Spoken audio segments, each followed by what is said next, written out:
大家好。2025國際賽又係我天行怪論吹水時間。咁啊，今日講下4場嘅國際一級賽啦。咁4場國際一級賽呢，就其實今屆呢，我感覺呢，外隊派馬呢都唔係好積極，雖則有好多都有潛在嘅真性分子，譬如香港瓶呢，又有好多歐洲馬。但實際咧喺日本隊派馬過嚟咧，我感覺咧就比較甩皮甩骨。甩皮甩骨嘅意思係唔好啲馬，但係已經過咗高峰嘅時期，而後起之秀又唔多喎，派嘅數目又唔多喎。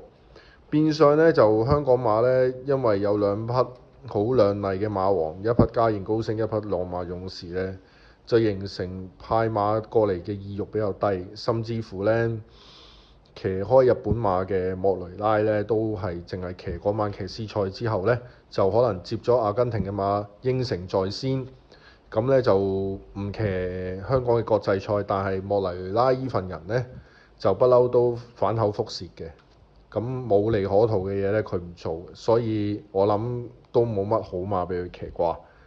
呢個係一個顯示啦。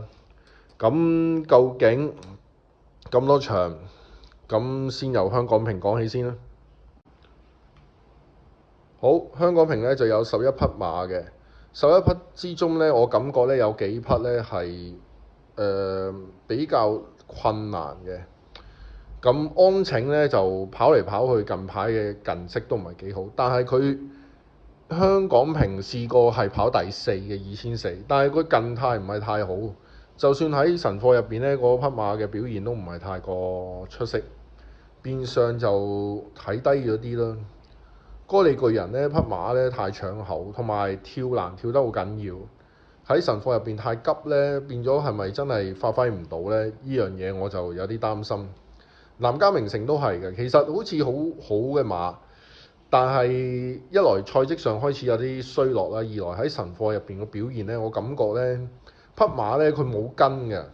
以我所知咧就係、我睇個神操入邊咧就係班伯實力帶頭，中間就名醫，後邊就係港邊小區3匹馬去到操嘅。但係呢匹南加微城咧就係自己操嘅，但係自己操之中咧佢個頭咧都啄得幾緊要。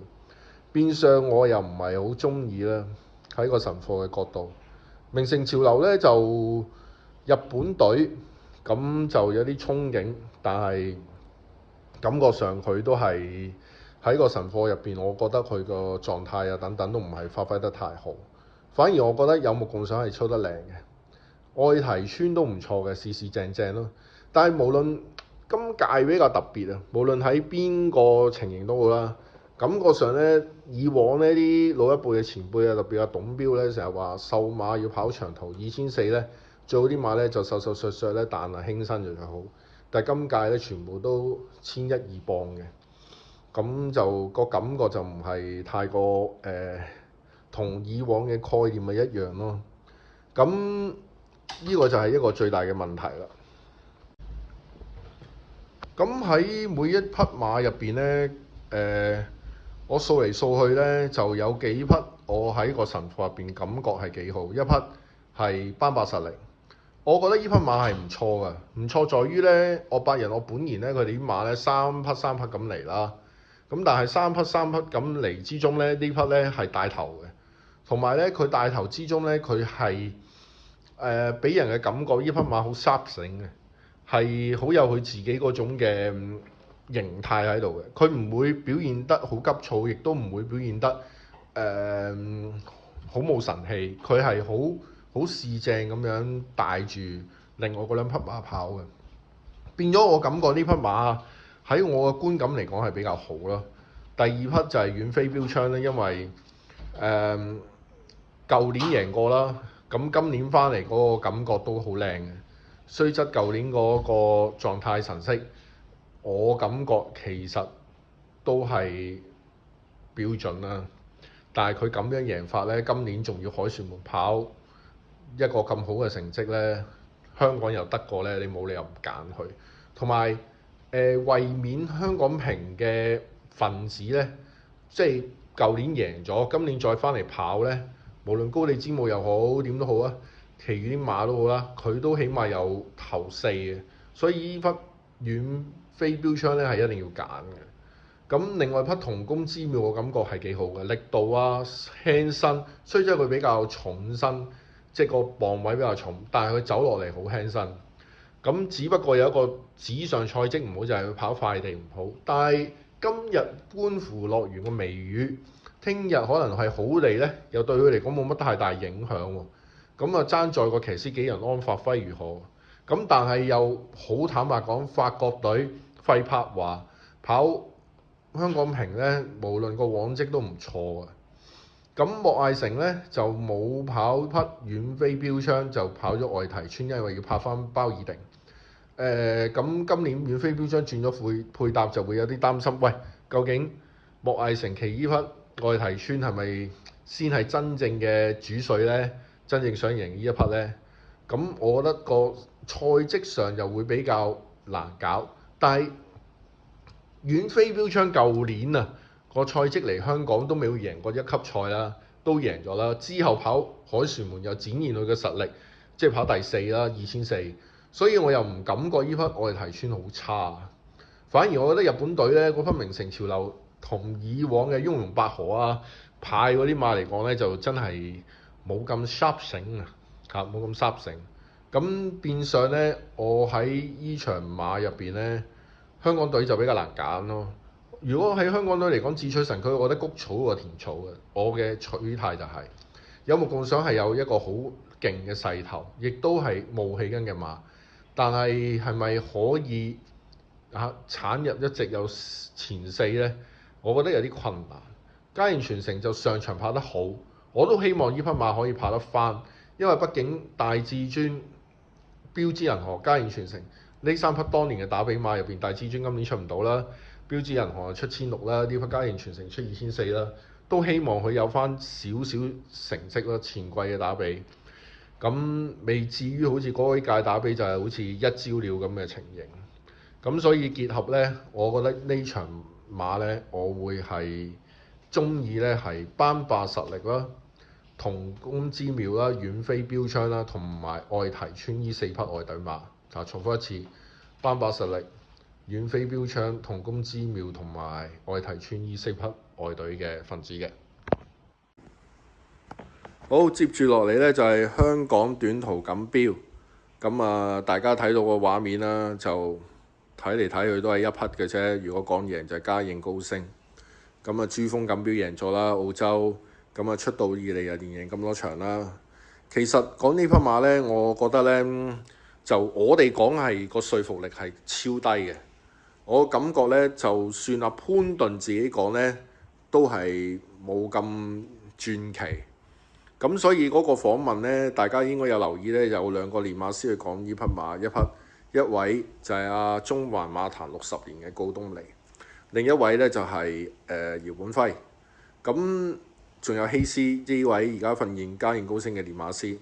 3位入邊呢，不約而同呢，告東尼同希斯呢都係認為嘉應高升呢係全球嚟講或者咁多個世代嚟講，香港馬跑1200係最叻嘅馬，冇人可以贏到，冇匹馬可以過到嘉應高升，包括精英大師。咁呢個論調呢，其實係好強、好強、好強嘅，因為精英大師都連贏咗17場，冇記錯係咪？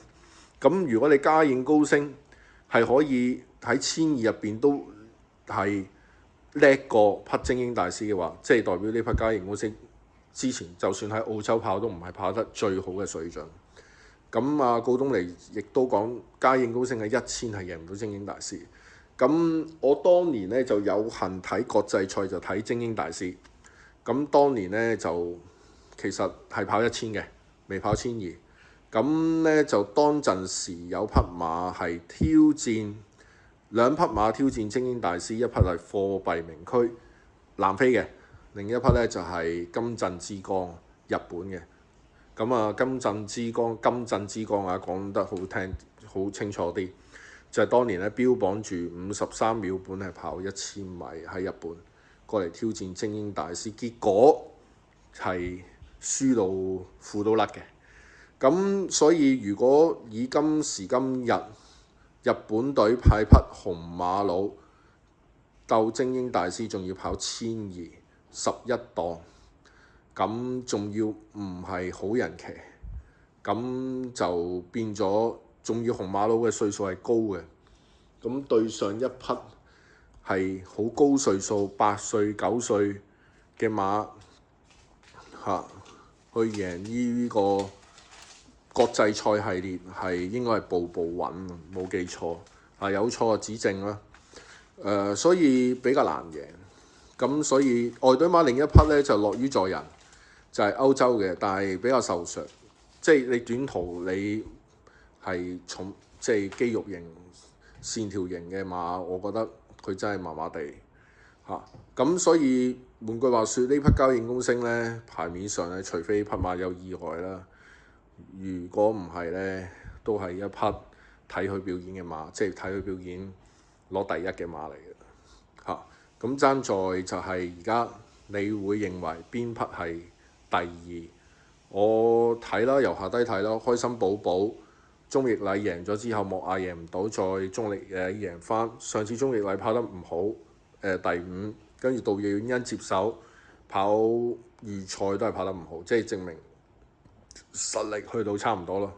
氣勢就贏過交應高升嘅，但係1000啦，同埋唔記得咗1000定1000，咁但係匹馬已經冇之前嘅咁勇啦。好有心得就上次啱啱掹上嚟跑呢啲級制出嚟係跟唔到啦。精算部署比較靜嘅馬啦，咁當然有驚喜咯可以，但係驚喜到贏交應高升就比較難啦，因為你預賽都冇咁嘅能力啦。咁幸運有你就，如果今日比較濕嘅地，聽日去跑呢，就真係唔得嘅。美麗第一呢個問題就係1000嘅力，佢要攞1200，今場會唔會唔帶呢？跟後少少呢，就算上場帶交應高升都唔怕你。你頭嗰1000你爆到最快都好啊，交應高升都輕而易舉過你。咁所以嗰匹交應高升真係太犀利。咁舉步新風，我覺得係一匹幾好嘅馬嚟。1000、1200有一個轉折期之中呢，佢都可以能夠贏翻。咁所以我感覺呢匹舉步新風係唔錯。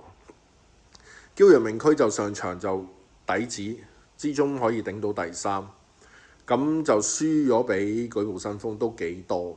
今場匹馬係好翻啲嘅，咁會唔會可以拍得到舉步新風呢？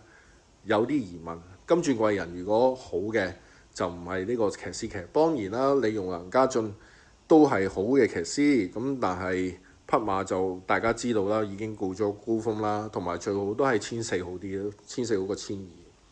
咁變咗呢匹馬就同李健夢境嘅情形一樣咯，雖則路強配呢個莫亞，咁但係莫雷拉唔騎啦，第一，第二就係佢出嚟嘅神貨都唔係太靚啦。咁結果我認為綜合呢場馬，我會認為最受大家喜愛一定交應高升啦。第二匹我會揀舉步新風啦。第3就會喺驕陽明區度揀。第4有機會我會試下匹好有心得，因為始終都係起緊嘅馬。咁如果唔係就係李健夢境咯，或者金鑽貴人。即係變咗你係交應高升、舉步新風、驕陽明區，咁喺個4選入邊，你如果去諗呢，我會覺得好有心得啦，李健夢境啦，同埋金鑽貴人呢3匹度睇咯。咁短途嘅分析就到咁多啦。